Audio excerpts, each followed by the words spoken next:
Licorice Geiger. Welcome to No Movies in Hell. Hi, I'm Licorice Scott, and this episode we are reviewing Licorice Pizza, new film by Paul Thomas Anderson.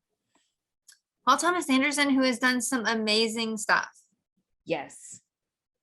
I really liked how this film was kind of another take on just the valley in LA, and I really liked how it was more of a mood.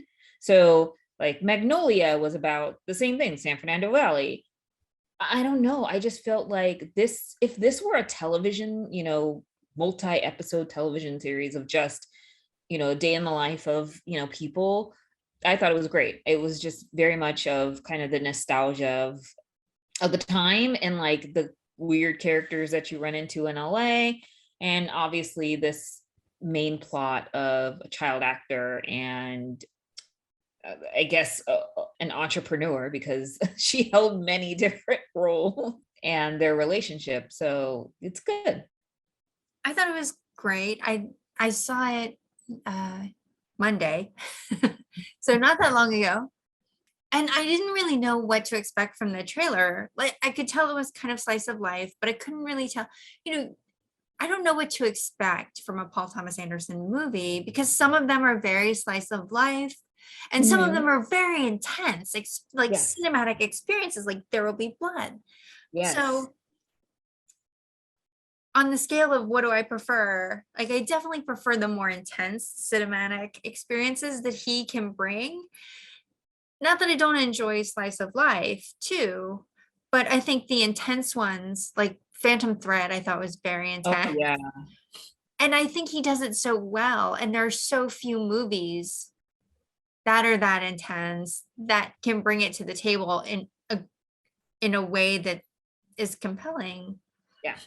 That's what I want to see from him. So when he does slice of life, I'm a little bit like, okay. I mean, he does it No. well. He Yeah. definitely does it well. And it's definitely a mood. Like he does a very good job of taking you to that time period and immersing you, and you really feel like everything is incredibly authentic. The people, everyone looks the way they should look, everyone acts the way you imagine they would act at that time. Mhm. So very good. Yeah. So I would recommend this movie. I would recommend it as well. You would recommend this movie. You gave it exceptionally high scores. I am going to pull up our rating card. Stand by. Yeah. Yeah, I actually like what? This is probably the highest rated movie I think I've given it.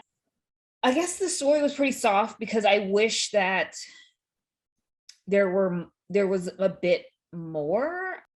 I mean, obviously it's like character focus, but I mean, I just loved kind of being immersed in the whole scene and even like historical context and learning about, things that happen. Like I liked it a lot. Practical effects, there wasn't anything super crazy. I'm just thinking about like when they went to the producer's home to like get the waterbed, and then the truck runs out of gas and they're going down the hill, and it's like those are actual fears of mine living previously, having lived in California, of like, oh, you're going to roll down a hill if you don't have gas or you don't put on the emergency brake as you're like going up a hill or going up a mountain. So I was just like, oh my gosh, I just wish that there were like some closure there, I guess, from the story part. But other than that, I thought it was great. I love the cinematography. I love the costumes. I love the acting. I think that Cooper Hoffman did a wonderful job in this role. And I love Alana Haim, who is from the band Haim, and they are from the San Fernando Valley. So it was a surprise to see that she's in a central role, like a starring role. And so it was really cool to see her in this aspect as an actress instead of just a musician. I really liked Bradley Cooper's role. I thought that was great. It's just kind of a little bit of fun thrown into the middle. I did think it was sort of an amalgam, right? I enjoyed the historical points too, right? Like the gas shortage, which is just something you don't think about. in Once Upon a Time in Hollywood, also creating a mood, kind of the same time frame, but nothing bad happened. It's kind of taken out of historical context. It's just like Mhm. we want to use the aesthetic of that time, but we don't want to talk about anything that's happening Yes. necessarily. Hmm. I thought that was great, and the gas shortage, and also her getting involved with the political campaign, which sort of seemed to come out of left field. Right. Yeah. Um, But like maybe it was one of those like one of those points where she wanted to justify that she was, that she's able to connect with her peers and not necessarily with a group of kids. right. I was never sure how old she was. Was she 20 or 25? Oh no, Because she was 25. she kept Yeah. saying she was 20, but then she would say she was other ages too. Yeah. So I was I like, think is she 25? But 20, the age difference between 25 and 15 is significant. right. It was like it's literally 10 years. Yeah. And he kept on saying, like, oh, I'm gonna be 16 and X. It's like it really doesn't matter at that point. Right. Which actually I didn't, oh, this sounds like awful. I really didn't take up that the age gap didn't really bother me as much because I think that he, as a child actor, is exposed to more.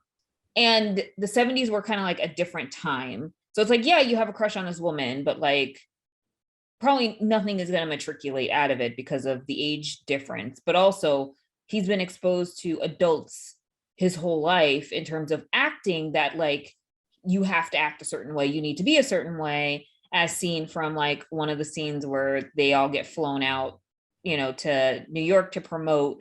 I think it was like a reunion for a show that he previously was on. And I'm just like, okay, you have to do these things and then you act like a child sometimes. Well, I thought it was interesting because he's 15, she's 25, but his fellow child actor asks her out. And Yes. I can't figure out how old he is, but he's not her age, I don't think. I think he's older than what he looks. I think that he's more 21 and up, Okay. um, but is a child actor and therefore like has like a youthful face and still retains the fact that like he's able to get roles are like children's roles. It's funny because you classified this as a drama, but I classified it as a romance.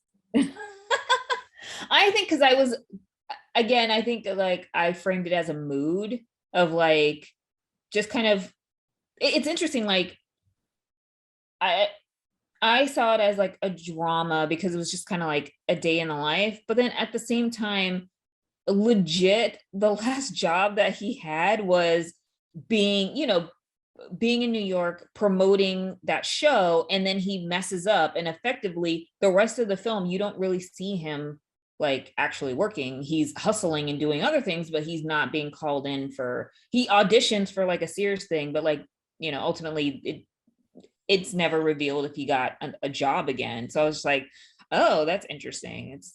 I don't know. Yeah, definitely. Although it's also hard to tell the time span of the Yeah. movie. How is this just over a summer? Is this over 2 years? I mean, I guess it's not that long because she joins the mayoral campaign and the campaign doesn't end. And I guess she volunteers with them long enough to be put in charge of things, right? Like you don't walk in the front door and they're, oh, can you be in charge of our TV commercial? Or, what, like, so she Yeah, it must takes have been time. volunteering for a while. Yeah. Yeah, I think maybe it might be over the course of a few months because even when she goes to New York as a chaperone and then comes back and then she introduces her boyfriend to her family, it's around Hanukkah. And Mhm. so it's like in order for that to like that relationship to be established, there has to be some time. Right. And then, well, and they have so many jobs Mm-hmm. in that span, in the span of the movie. They create this mattress company. They have Waterbed. Oh yeah, the pinball machine, like the pinball machine. as like she's helping out with the campaign. Yeah, and then it's funny because it's like all the same kids that were kid actors too, so they just pivot in side hustle with them. Yes. So I liked it. I definitely recommend it. I thought it was good on a lot of levels. I definitely recommend. I really hope that there's a lot of nominations that come out of this because I was thoroughly impressed. I was impressed with the acting. I did not expect, not that I didn't expect it to be good. Of course, I expected it to be good, but I didn't know anyone who was in it. But the So, cameos, you recognize the cameos, right? well, yeah, but the main people I didn't Okay. know anything about, or I didn't literally, I knew nothing about her. Well, her So music is good. I've heard that. Like, I saw the article in the New York Times. I saw the headline. I didn't read it because I don't like to read before I go. And then after I go, I'm like, oh, I already saw it. So why am I going to read an article about it? Yeah. Go on YouTube. You Yeah. no, you no firewall with YouTube. I need to do my research more after I see something to like get more context about the people and places. I mean, I what's interesting is one last point. I thought that they were actually going to reveal like the title of the film at some point, and actually they didn't, which was surprising to me. But I mean, I really liked it. I'm going to recommend it to people, especially if they like Paul Thomas Anderson, if they like coming of age stories, and of course, if they like movies about LA from yesteryear. Definitely, definitely agree. Do you have anything to plug at the end of this episode? Very excited for our holiday extravaganza episode with So special guest. yes, we'll have a special guest, at least one. Yeah, at least one. I look forward to our holiday episode as well. And that's it. Thank you for joining. Thanks, everybody. Bye. Bye.